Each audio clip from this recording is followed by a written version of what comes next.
Please join me in the Pledge of Allegiance.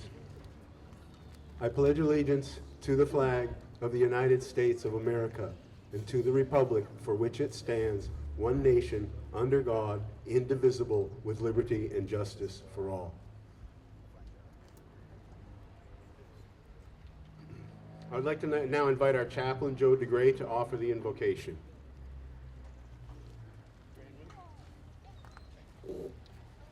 Let us bow our heads in a moment of reflection. Almighty God, on this solemn day, we pause to remember and honor the brave men and women who gave their lives in service to our country.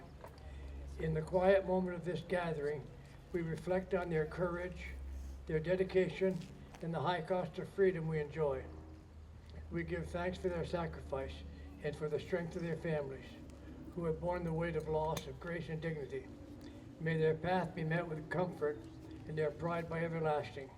As we stand together, united in gratitude, let us be ever mindful of the values of these heroes who died and protect. May we carry forward this legacy with humility and compassion and purpose. Dear Lord, grant peace to the fallen, comfort to the mourning, strength to the living. Amen. Amen.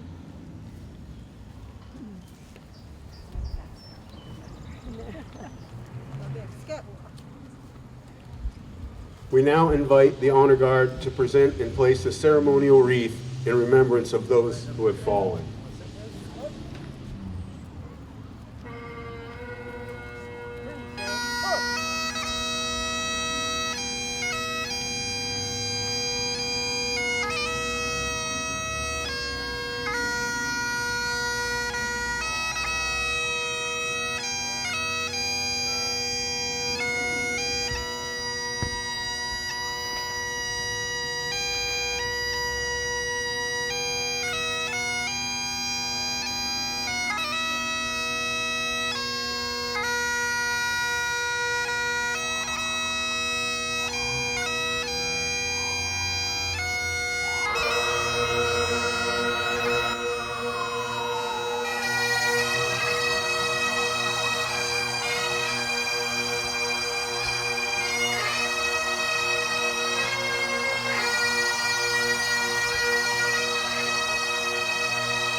Please remain silent as the Honor Guard renders a rifle salute to honor our fallen. Fire squad, come to the ready. Aim, fire. Aim, fire. Aim, fire. Freeze it, move.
Let us now observe a moment of silence to reflect and honor the memory of those who gave their lives for our freedom.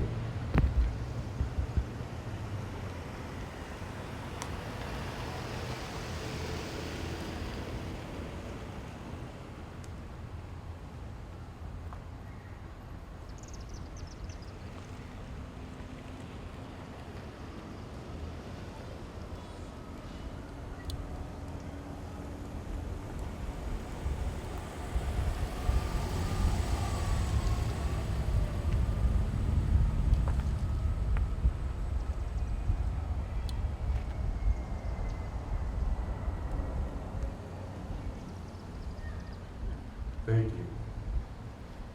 It is now my honor to introduce our keynote speaker, American Legion Department of Vermont past State Commander Tom Scanlon, who will share a few words about the importance of this day. Tom? Good morning, everyone. Society likes to use the word hero. Sports heroes, action heroes, political heroes. Well, not so much now. But there is any group more deserving of the title than more than the 1 million men and women who have laid down their lives in protecting all of us. Including one of them was a gridiron hero named Jack Loomis. Jack was an All-American football hero and star, as well as a terrific center fielder at Baylor University. He attended the New York Giants training camp and signed with the football team as a free agent. He was playing in his 8th professional game when the scoreboard flashed that there had been an attack on Pearl Harbor. Jack knew what he had to do. After the team's championship game against the Chicago Bears, he enlisted in the Marine Corps. It was as a Marine that Jack would go from sports hero to genuine American hero. He has been inducted into the New York Giants Ring of Honor, but that is a small part of the story. On February 9th, 1945, Jack Loomis was the first to land on Iwo Jima, a leader of a rifle platoon. First Lieutenant Loomis slowly but relentlessly advanced with his men against the entrenched enemy forces. He disregarded wounds inflicted upon him by grenade shrapnel and other small arms fire. He neutralized the enemy soldiers and positioned in 3 pillboxes before eventually stepping on a landmine.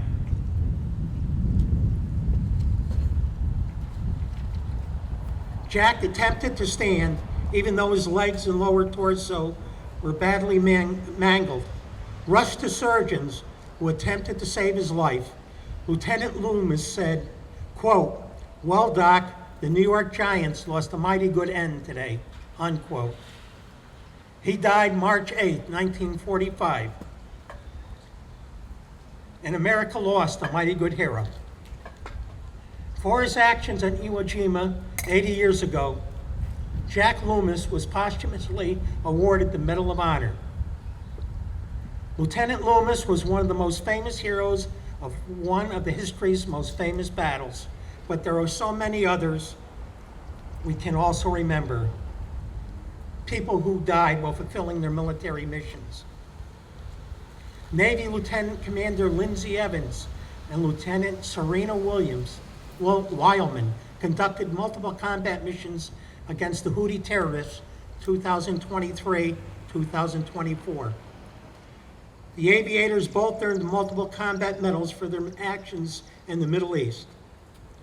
On October 15, 2024, the 2 trailblazing pilots lost their lives when their Growler jet crashed during a training exercise near Mount Washington's Mount Rainier. Even within the safety of the United States, the military is an inherently dangerous profession comprised of professionals willing to sacrifice for us. Sacrifice for others. That was the final act of yet another hero, Army medic Calvin Booknight. He died so others could live, said one of the eulogizers at a ceremony that occurred last year at Arlington National Cemetery. The speaker was not exaggerating. Specialist Booknight was killed in 1965 while shielding and protecting 4 of his fellow soldiers in Vietnam. He was posthumously awarded the Silver Star. Approval for the esteemed award was slow, a common practice to which people are familiar with the military medal process can attest. As a result, his original gravestone had no acknowledgement of the Silver Star. It was through the determination of other veterans that injustice was finally corrected and his gravestone updated in 2024. A native of Washington, D.C., Specialist Booknight lived only 24 years, but his legacy is still remembered 60 years after his passing. On the Vietnam Veterans Memorial Fund website, Booknight was remembered by his platoon leader. His fellow soldier wrote, "I witnessed Specialist 5 Booknight's actions, which resulted in his receiving a posthumous Silver Star. I submitted by statement for a Medal of Honor, but it was rejected since in the deadly confusion, I was the only witness to his intrepid gallantry. I will never forget those moments where a conscientious objector rose up and became a dynamic hero in the face of deadly odds," unquote. 50 years ago, the Vietnam War ended. Much like our withdrawal from Afghanistan, history will be kinder to those who fought the war than it will be to the policymakers who managed it. For it is the veterans, not the politicians, who give us freedom. The true heroes are not the quarterbacks who execute Hail Mary passes, or the baseball players who hit walk-off home runs. It isn't the Hollywood actor who looks good dodging imaginary bullets and fake explosions. It is the military veteran, the police officer, the firefighter, the emergency medical personnel, and others who risk and far too often lose their lives protecting and defending us. The heroes that we honor today are not exclusive to any gender, race, or religion. They come from all economic classes and backgrounds. They hail from all 50 states. And some have migrated from other countries. They are a diverse group wedded to the belief that America is a nation worth dying for. The heroes that I mentioned had earned prestigious awards and military decorations, but just like the soldiers known only to God, countless veterans have not been recognized for their bravery due to a lack of surviving witnesses who could document their final acts. They are no less heroic. We are gathered so that we can remember their sacrifices and celebrate the fact that throughout our history, this great country produces such men and women of honor. We must not forget them. I'd like to mention in closing one final personal note for me. In 1987, a police officer that went on the job with me in Connecticut stopped a motor vehicle and he took multiple shots right to the head from the driver who fled. To this day, they have not found who did it, but he's remembered on the wall down in Washington, the military police wall, the police department officers' wall. They lose their lives just like our military veterans, just like our firefighters, just like our emergency medical staff. We have to honor all of them. Thank you very much for being here, and may you have a wonderful day of remembrance on Memorial Day. Thank you.